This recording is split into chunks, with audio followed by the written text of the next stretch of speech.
And I appreciate you coming on board. I'm just curious, did you have a huge garage sale to get rid of all the Boise State gear because it didn't match?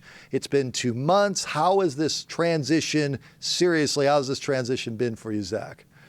It's been great, but yeah, I had to get rid of a lot of Boise State gear and anteing up on all my ASU gear right now. So the transition's been, transitions are never easy, but into the house, my family's down here now and my 2 kids, and so it's going well, getting ready for spring ball. Zach Hill with us, new offensive coordinator at Arizona State. They open spring football here on the 24th.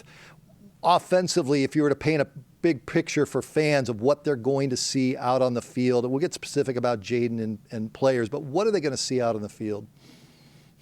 I think the biggest change, from a fan standpoint and what they're going to see in practice and then on the field, game day is just, more shifts and motions, more personnels, some formations that may be different, and trying to just stress the defense in a lot of different ways, with some tempo things, with some cadence changes, with some, odd formations, and then the shift in motion piece being the major change.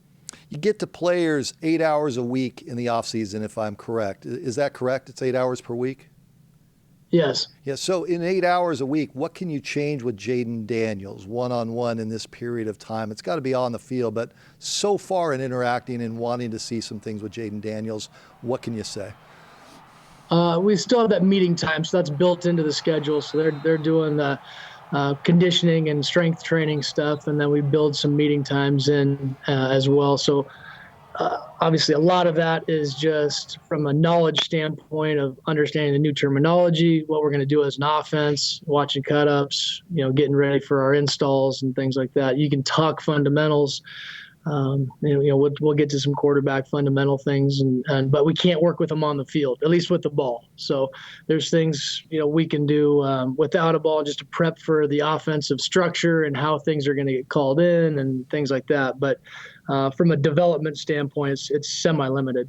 This may be an obvious question, but you may have a different view than others. What do you like most about Jaden Daniels? Well, he is very calm, cool, collected.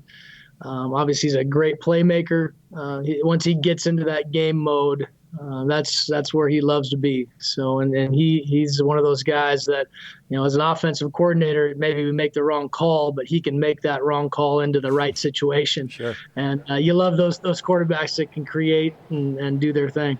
What about improvements out of Jaden Daniels? You look at him and say he could get better in this area.